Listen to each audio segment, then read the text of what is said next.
Welcome back.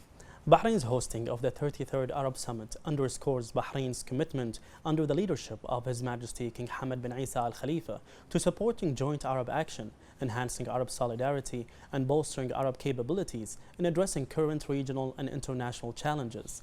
Bahrain has always been supportive to the Arab League's role in unifying Arab positions and creating a powerful presence in international politics, as addressing urgent issues through the Arab League and the Arab Summit can mobilize actions to formulate impactful stances. To talk more about that, we are pleased to be joined here at the studio by the founding president of Ahlia University, Professor Abdulla Hawaj. Hello and welcome, Professor Abdulla. Ahlan wa sahlan. Thank you very much for the pleasure is all ours, Professor. I would like to start to ask you that in a recently published article, you have mentioned that during this period, the Kingdom of Bahrain has experiencing unforgettable days after celebrating World Press Day and Bahraini Press Day, and before them the Labor Day. And today, the Kingdom is welcoming Arab leaders to participate in the 33rd Arab Summit. What can you tell us about that? First of all, I would like to thank you for this invitation, and I would like to congratulate Bahrain also for hosting this very important summit at this very important and crucial time. And Bahrain, within just 1 week, have celebrated many things.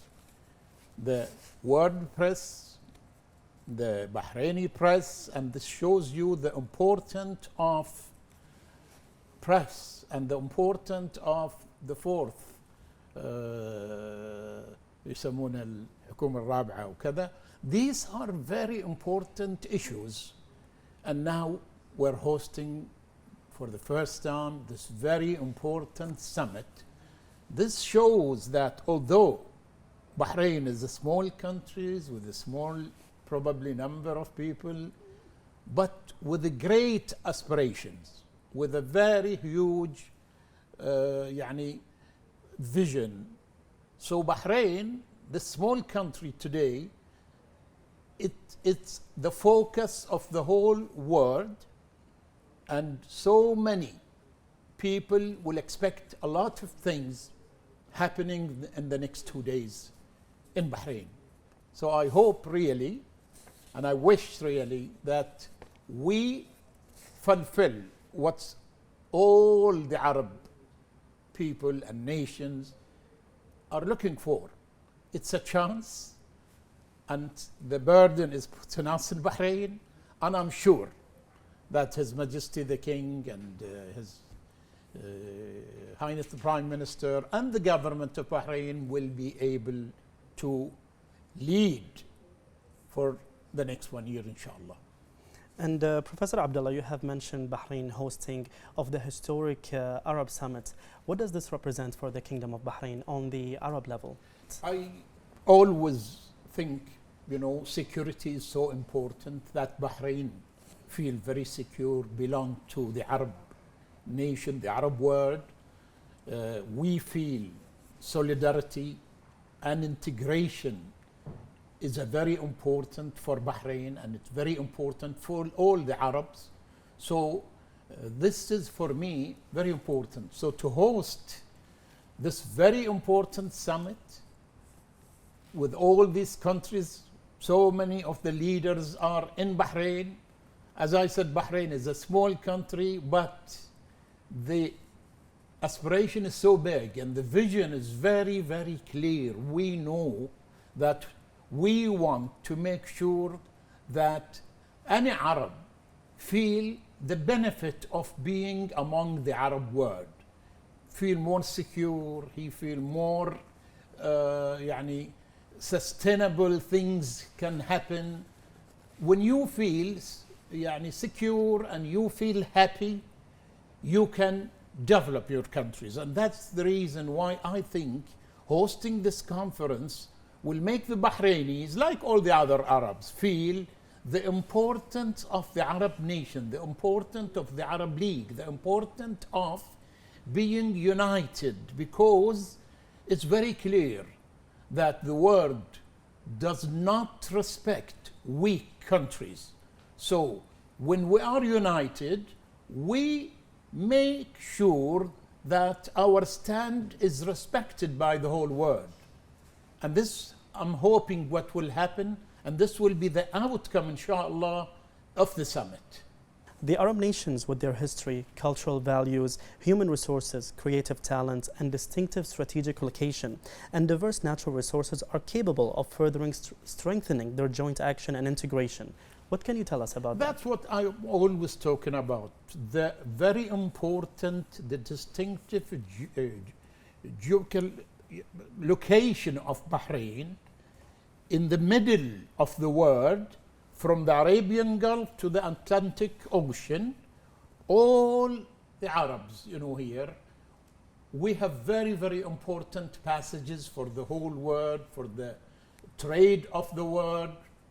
When we talk about the Bahr al-Ahmar and Suez Canal and the Arabian Gulf, so we are in a very important, distinctive location.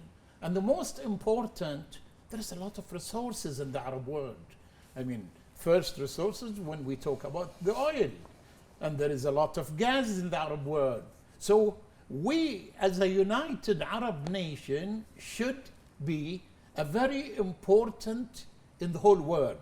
And that's the reason why I am insisting in being united and in being one word. Many, many years we've used so much emotional and we use so much this, but I want to say one thing, and a very important thing. We should use science and technology. We should use education and research. And we should start from universities. We should really have all our universities in the Arab world recognizing each other. I request really the states in the Arab and the GC in particular and the Arab to respect each other and to even accredit each other and to have exchanges of students and exchanges of staffs. That will make us close and know each other very, very well. So we should not only use emotions, we should use science and technology, and to make sure, on a request in the future, if it's not for this summit, for the future summit, to be a very standing item of the summit, should be called education and scientific research.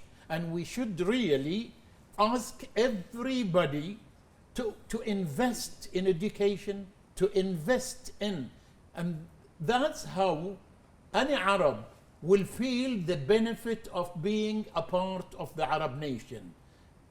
I don't want to be a part of the Arab nation when I feel I'm not gaining something. And it's very easy to gain many things of being a part of the big Arab nation, because as you've mentioned, there is a huge resources everywhere. There is the geographic of the Arab nation is so important because it's between the American backside and it's near Europe and it's near Asia. So we are in the middle.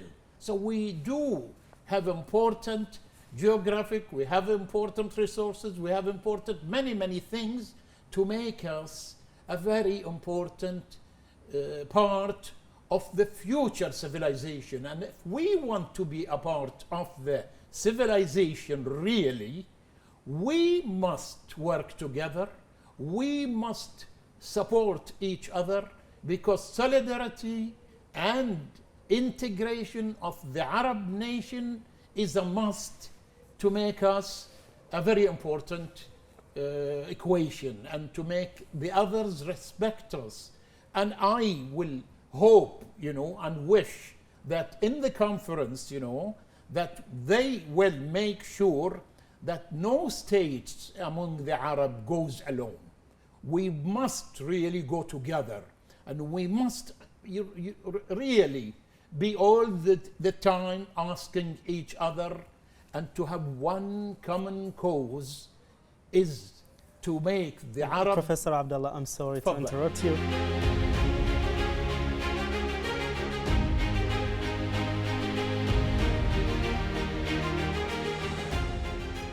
what are the main political, economic, and social challenges facing the Arab region and the world at the current time? Of course, there is a lot of challenges, and we as the Arab, many of us have put their vision to fulfill the United Nations 17 goals, what we call SDGs, Sustainable Development Goals of the United Nations. And Bahrain is one of the countries which is working, and even Bahrain have a cabinet, minister is responsible for sustainable development. So if we manage to go by 2030 and even before that, 2030 is only 6 years ago, to solve some of the SDGs, Sustainable Development Goals. Mainly, I'm talking about the inequalities, mainly about the difference between the two sexes, which is, we are very advanced in doing that in Bahrain, because the women in Bahrain have so many of the rights since the national charter, since the reform project of His Majesty the King. We could see the woman in everywhere. So if we try to reach what's required by the United Nations from all the societies by 2030, then we will be very close to solve a lot of our economic, a lot of our social, a lot of our problems, So working towards these SDGs and solving these SDGs will show us. So we request الحقيقة every single country in the Arab world to go and try to fulfill these 17 goals of the United Nations. Professor Abdullah, you stressed a lot on highlighting the role of education and its importance. Even you suggested that it should be included in the Arab Summit agenda. What is the importance of exchanging expertise and knowledge with other educational institutions in the Arab region? It's very, very important. Very important not to be on a box and closing ourselves. It's very important to exchange knowledge and to exchange information with others and to use experts. We do not want to be on a box and thinking we have done everything and we clap for ourselves. No, we must be open and we must exchange ideas. We must use experts from outside.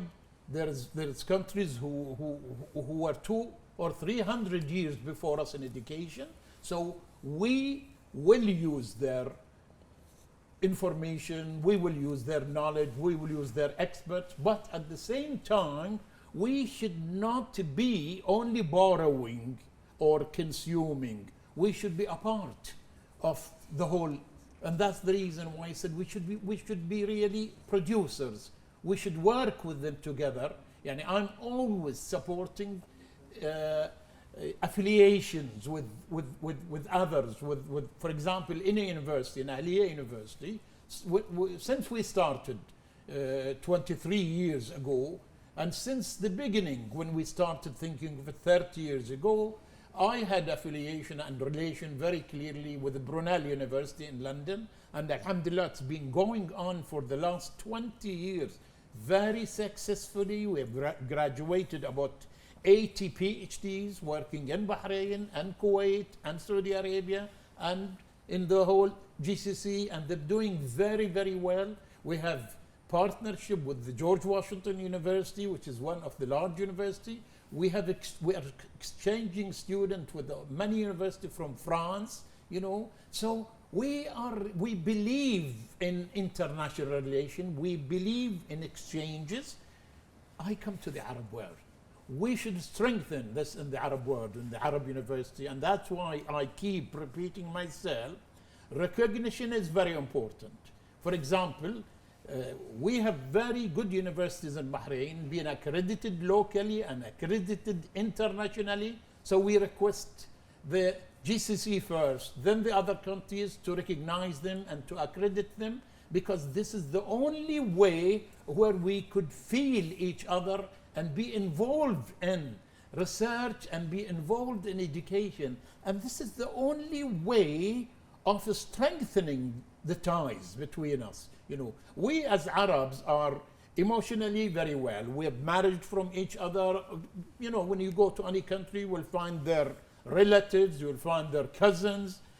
For example, I was last night in Saudi Arabia, you know, and I find out that many of the people who I never known, you know, some of them are cousins and some of them are relatives, you know. Last week I was in Abu Dhabi in a very important conference about research in Arabic, you know, and it says the importance of writing in Arabic, you know, and the importance of, and I requested during this for the Secretary General of the Arab Universities, His Excellency Dr. Amr Musa, who was the Minister of Higher Education in Egypt.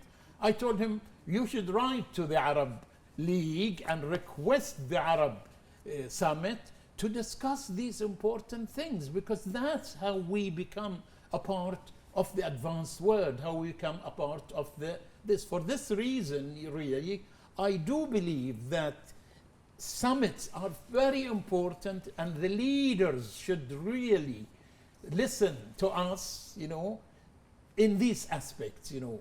We do believe in politics, and it's very important. The summit, a lot of it will be politics, but the other things are very important. Security, housing, health, these are so important, and this is the things which make the Arabs proud of being a part of the Arab nation. And Professor, of course, we know that holding the Arab Summit, it aims to enhance Arab integration. How do you value the constant efforts exerted by the Kingdom of Bahrain to support the joint Arab action on various aspects? Bahrain always believed in integration of the Arab nation. Bahrain always believed. You could see, you know, if you see all the roads in Bahrain now, so happy receiving the brothers from the Arab countries. And those very clear slogan, Al-Uruba. So we do believe 100% the importance of integration of the Arab nation, and we support that very clearly, because Bahrain, you know, normally islands, people are very nice. You know, normally the people of islands are so easy, and I must say that Bahrain is one of the countries in the world where any Arabs, when he come, he do not feel that he's stranger. He always feel between his brothers and sisters. And I use this in the marketing of Ahlia University always. You know, you won't see, very rarely you will see a welcoming people and happy people like the Bahrainis. And this is they always say the people of islands always like that, you know. They are easy, they are a welcoming nation. So we also want to tell all the leaders of the Arab nation that this is Bahrain, and this is how the Bahrainis feel. So we welcome all the leaders. They are in their country, really, and Bahrain always believe in the integration of the Arab nation and believes that we have one common aspiration and one common goal, and inshallah this will make us better in the future. Professor Abdullah, now that all the Arab leaders are gathering here for Bahrain, which affirms the cooperation and coordination, but the multilateral cooperation actually, in all fields. And speaking of that, can you tell us more about Ahlia's University's efforts to benefit from cooperation and exchange visits with Arab and international institutions in the educational field?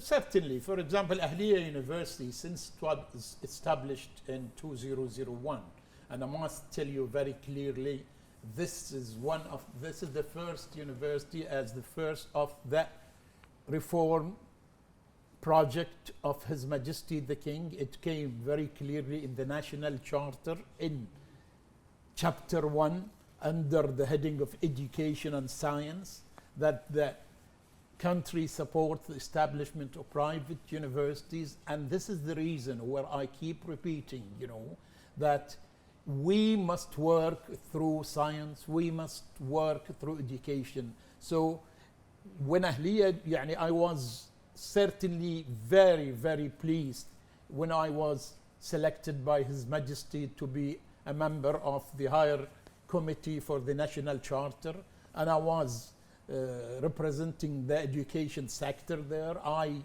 had the honor of delivering the speech of the education sector in front of His Majesty the King. So I was very pleased to see how much the Bahraini top leadership value education.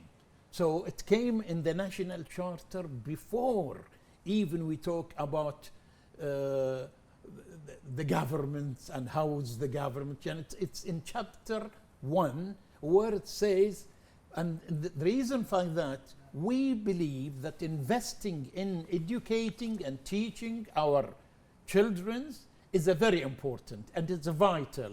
And that's why Ahlia University, since its establishment, made sure that they have relation with the universities. For example, I am at the moment, I am the chairman of the executive committee of the Arab Private University. It's headquartered in Jordan.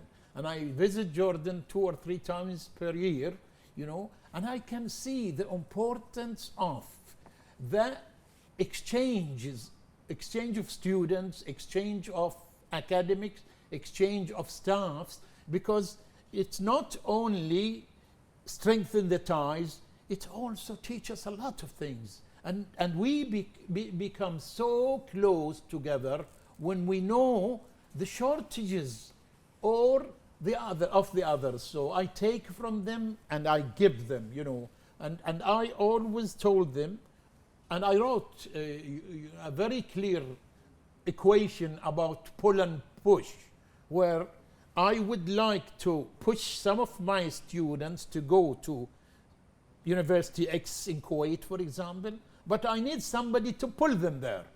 And that's why I call the model push and pull, or pull and push. One side have, for example, if I want a Kuwaiti student to come and study for 1 semester or 2 semesters and go back to Kuwait, I need somebody there to push him and somebody to pull him from here, to give him the advantages and tell him if you come. This is a very important of exchanging students and exchanging staff, and then we start exchanging research, and then we start exchanging projects. Then we become united and become one, which cannot be. That's how solidarity is done. That's how comprehensive things can be done. So it's not only, as I said, feeling or no. It's a very scientific, and there is great models which we can use to fulfill this. In Ahlia University, we managed to have now an affiliation with about 7 or 8 universities in the world. And this is very, very important, and very important to be among us. We have very, very close relation with UBT in Saudi Arabia and Jeddah, which is one of the good universities, also private universities in Jeddah.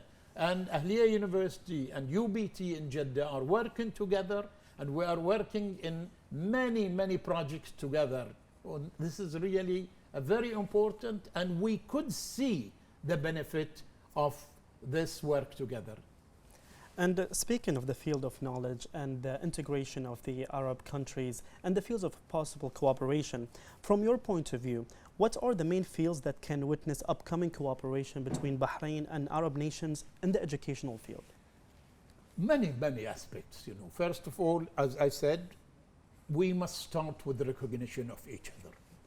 We must, and this should come from the top. If an institute is accredited by its country, the other country should really respect that and credit, and that's what is used in the whole world. And that's the reason why I said any accredited university in Bahrain should automatically be accredited in Kuwait, Saudi Arabia, and alhamdulillah, this is happening.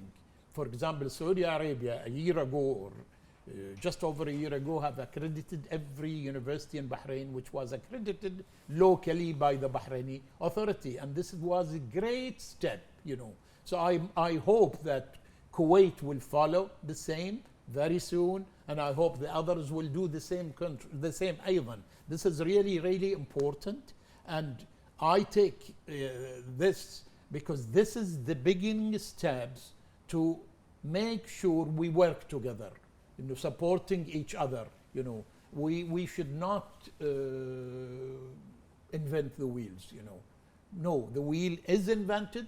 We should use it. And Professor Abdullah, the enlightened vision of His Majesty King Hamad bin Isa Al Khalifa enabled Bahrain to achieve many accomplishments on various aspects, and the education field in particular gains constant royal support that led to outstanding achievements. What can you tell us about that?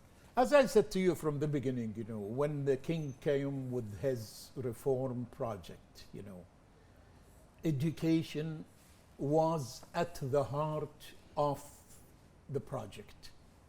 And if we go back, 24 years ago or 25 years ago, I remember very clearly, very, very clearly, the directions given to us by His Majesty. He said, there cannot be a reform in any country without having the education in the heart of the reform. And then after that, it became how to implement the reforms. And there was 3 important pillars. The middle pillar was education. Economy, education, and the market, سوق العمل. أتذكر very clear, it was discussed very thoroughly by the government. And Bahrain now, in education, became a hub for excellent higher education. Now Bahrain is in the map of research, and this is very, very important, such small countries. But we are, if you go to the research, Bahrain became a part, and you can see it in the research map. And this for us is very important. So the government in general and His Majesty also believe that investing in education is vital, and they support education. And I personally have witnessed this very clearly since the establishment of Ahlia University.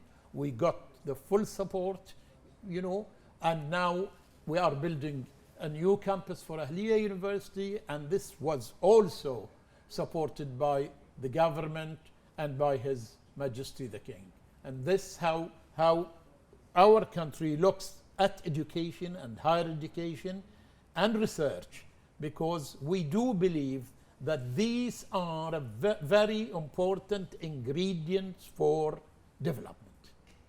And Professor Abdullah, you have recently shed light on the educational tourism and its promising outcomes. What is the importance of such type of tourism within the Arab region? This is a very important question, and I dream sometimes of the education tourism. The reason why, during my trips outside Bahrain, and I'll give an example to 2 countries, Australia and New Zealand. Of course, I went to the United States and saw the same. But when I went to Australia, to Melbourne, I was astonished. In Australia, in Melbourne by itself, the number of international students are enormous. And the economy of the tourism, of the education tourism, is unbelievable. $18 billion goes among this. And I've witnessed some of this in Bahrain 10 years ago. I remember in Bahrain 10 years ago when we had at one time about 7,000 or 8,000 Kuwaiti students and about 8,000 or 9,000 Saudi students. I just give an example, One example was Al Jazeera Airlines. It used to come once or twice daily to Bahrain. During that time, it became 20 or 25 daily trips to Bahrain. This is only Al Jazeera, and the same thing, of course, with Gulf Air, the same thing. So, tourism, this is when you go to airlines. Hotels were all occupied by students who are coming at weekends or weekdays. Villas and flats were rented. So, in the economy, you inject for every 1,000 student a lot of money. And I talked about it very clearly. If we have 50,000 international students in Bahrain, this will inject in the economy more than 2 billion Professor dinar Abdulla, per year. my apologies to interrupt again.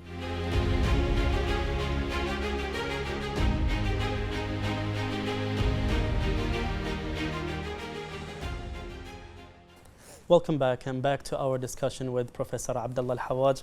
Professor, I would like to ask you, achieving peace and development, actually you mentioned this earlier, that there is no development that can be achieved without peace. So achieving peace and development are two inseparable foundations to build a prosperous future for the young generation. What is your view in this regard? As we started, we cannot develop countries if we are busy with putting out fires here and there. So really, achieving peace is a very important for developing our countries. Achieving peace, it's very important for the development, and this will bring us very, very clear to the goals we require. And to go back to the question of the problems, whether they are economic problems or challenges, let's not say problems, challenges. Solving these SDGs, Sustainable Development Goals of the United Nations, needs really peace and needs really to work together, So instead of really wasting our money and wasting our energies and wasting this in putting out fires here and there, or even wars, which is the worst thing you can think of, make peace, but it should be just peace, and it should be comprehensive peace.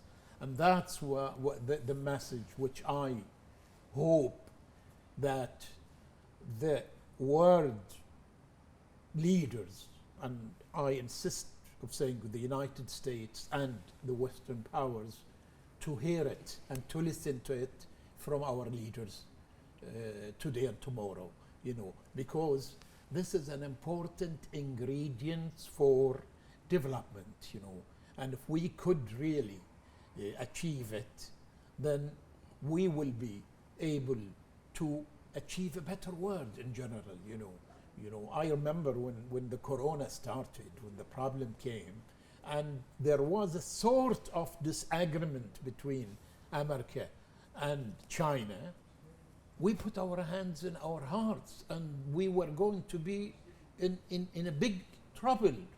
Working together is so important, and this can only happen in a just peace. It's not a temporary peace, That's why I insist it's a just peace, and it's a comprehensive peace.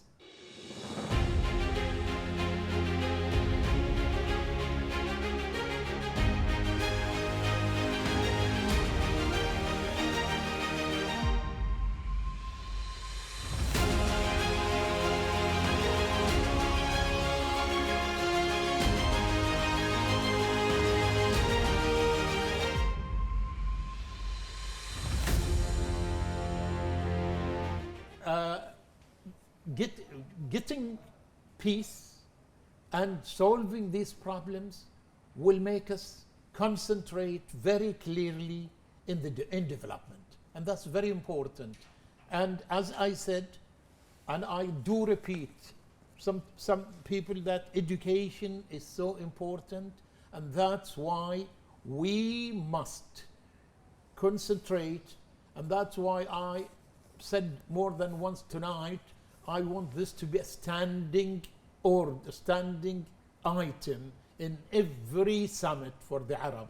There must be a standing item called education and scientific research, and the Arab nation must invest in it, because that will lead to what we want. That will lead to peace. It will lead to comprehensive solution for many problems we have. And Professor Abdullah, we just mentioned that the Arab Summit has a significant importance on so many aspects, especially the youth. And from your point of view, how can the young people contribute to further develop and consolidate joint Arab action? Youth is very, very important. They are the leaders of tomorrow. So we should listen to them. We should give them the opportunity, and we should really give them chances. Listening to them, very important, and trying to fulfill their aspiration is so important. So it's very, very, very important to listen to all the generation, but these are the leaders of tomorrow, today and tomorrow. We should listen to them very carefully, and we should plan for them. And that's why it goes very hand to hand with investing best education for them.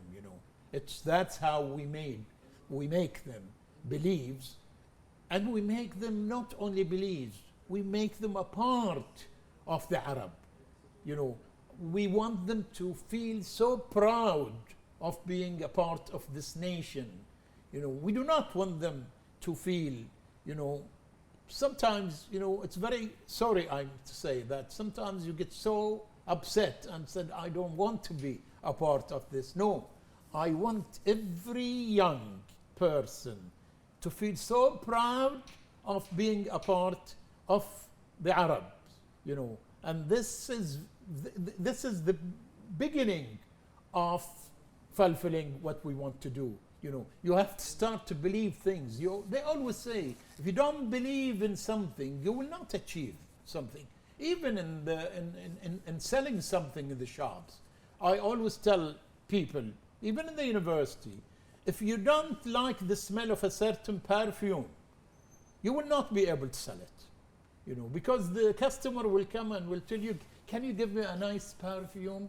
You will jump to the one you love. So the same thing will happen in education. If you don't, and the same thing will happen in the Arabs. If you don't feel being a part of the Arab nation make you really proud, you will not do it. Professor Abdullah, you mentioned a lot of stories and successes of the Kingdom of Bahrain in many fields, including the education sector.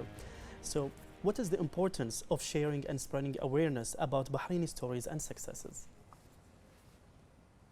Of course, it's very, very important to share the Bahraini stories, and successes, because, the model role is so important for the others to follow and to fulfill, what they listen. So it's really important.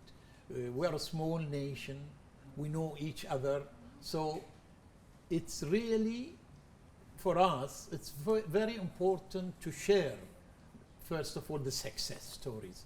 And it's very important also to try, and I always said, I am a teacher, I am a professor, so I teach sometimes, and I tell the students, you can fail sometimes, and success always comes after few failures, So we should not be really upset if we fail in a project or something, So this is really very important, and that's the reason why I keep insisting on talking about science, about education, about teaching. It's very, very important. And Bahrain is a small model of the Arab world.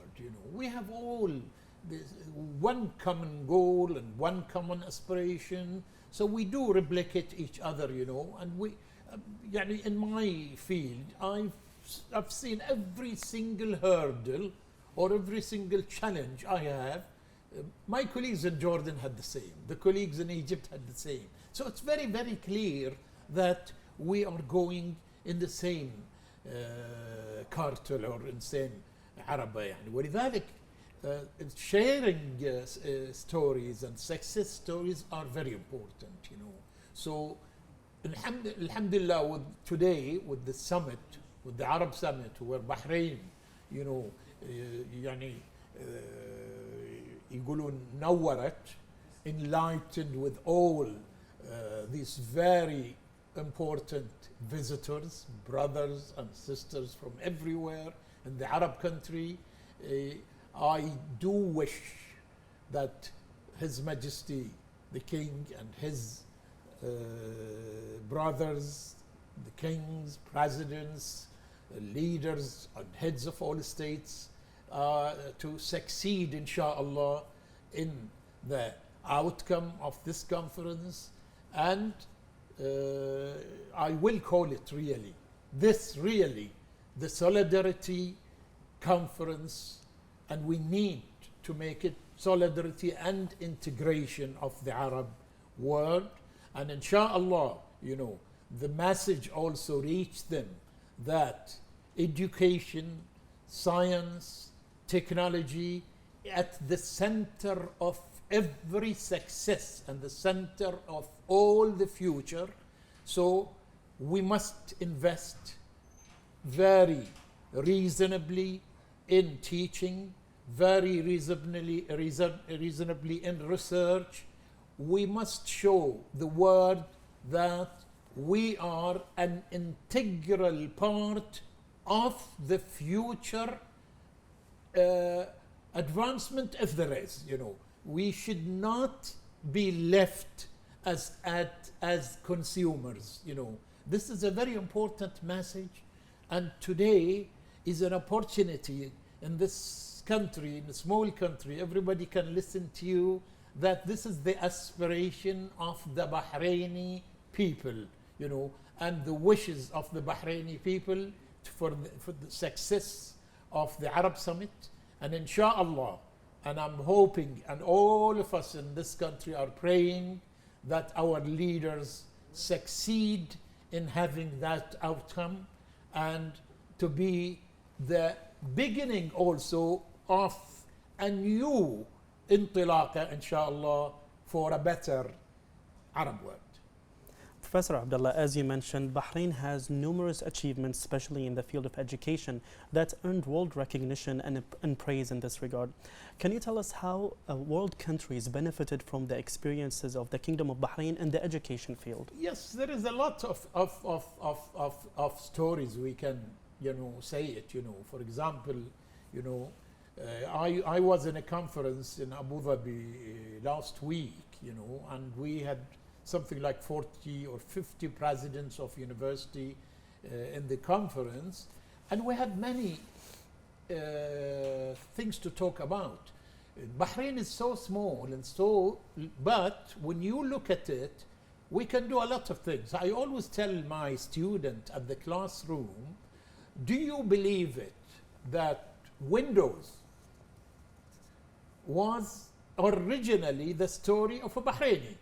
A Bahraini scientist started something called Nafida, and then Microsoft had bought the idea from this Bahraini and made Windows, which was used over the whole world, you know. So we have small stories which can be, so, and there is many stories like that, you know. So I always, because there is few things, you can do them and enlarge them, you know. And I take this as story to my student, and sometimes they tell me, where is this person? And I give them the address of this person. Go and ask him. It started in the early, if I'm not wrong, 70s or late 60s, with an idea, and the whole world, Windows became trillions business, not millions or billions, no, it's trillions, and it was the idea of a young Bahraini scientist. And there is many stories like this, you know, and I am preparing a book about some of these stories, inshallah, Yes, and that's wonderful that Bahrain is full of these achievements. And can you tell us more about how these achievements will benefit the youth generation of the Kingdom of Bahrain? The youth generation, of course, is very important. And as I said, we must tell them these stories, and you must practice these and show them these stories, because we do not want our young generation to feel that there is no hope. I want them, and that's why I insisted from the beginning, I want them first of all to feel so proud of being a part of the Arab world. This is one thing. The second thing, I want them to feel that what our ancestors did in chemistry and in medicine 1,300 years ago or 1,400 years ago can be repeated by us. That's why we must show them what our ancestors have done. We used to be the leaders of the whole world in medicine, the leaders of the whole world in chemistry, in mathematics, in a few things, Maybe that's one of the reasons how I became a mathematician, because my teacher has managed to tell me what's Ibn al-Haytham and what's al-Khwarizmi done when I was a child. And I was feeling, can I be another Khwarizmi, or can I do what Ibn al-Haytham did? And I went and studied mathematics. These stories, now I'm repeating them to the young people. And this will give them hope that we can do it. And especially now you can do a lot of things with the advance of technology. Now you do not need to be in America or there to do. You can have the best professor in any university online teaching you, and maybe you can have even interaction with them. You could do some workshop together. So now it's important to gain from the advance of technology. It's important to gain from the PA. It's so important to the artificial intelligence also. With the artificial intelligence, of course we have to be careful how to use artificial intelligence also. It's become easy and become important, but the most important to invest in them, the confidence, that we can do it. This is very important. And نزرع فيهم الثقة. The confidence is so important. How to make these young people very confident to do. And I must tell you, a story. I was 2 days ago in Ahlia school with the children. They have something called Science Day, our science fair. And I was really impressed. Young, 6 and 7 years old, were doing experiments, full experiments, and telling me what's the input and what's the output. And this is the beginning. We should give them the confidence in doing these things. And the young people, if they are confident, they will do it. And Professor Abdullah, how did tell us about Al Ahlia University's efforts to meet the Sustainable Development Goals?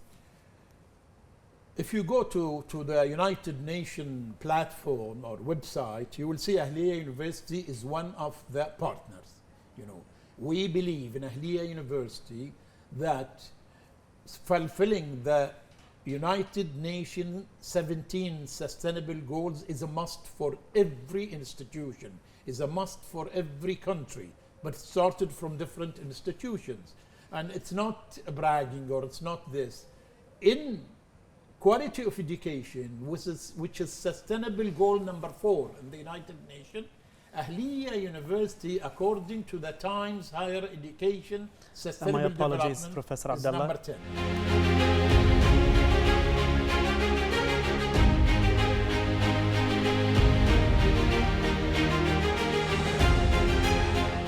Welcome back. Professor Abdullah, before we conclude, is there anything you would like to add? First of all, I thank you very much for this opportunity. and my prayers and wishes for this Arab Summit to be successful. And my request and my appeal to the Secretariat of the Arab League to make education a standing item in every future summit. This is really an important. So I wish them the success of this conference, and I take this opportunity to thank you very much and to congratulate His Majesty the King of Bahrain for hosting this very important conference and to be leading the Arab world for the next 1 year. Professor Abdullah, thank you so much for your inspiring word and for joining us here. It was a true honor. Thank you very much. Thank you. Thank you.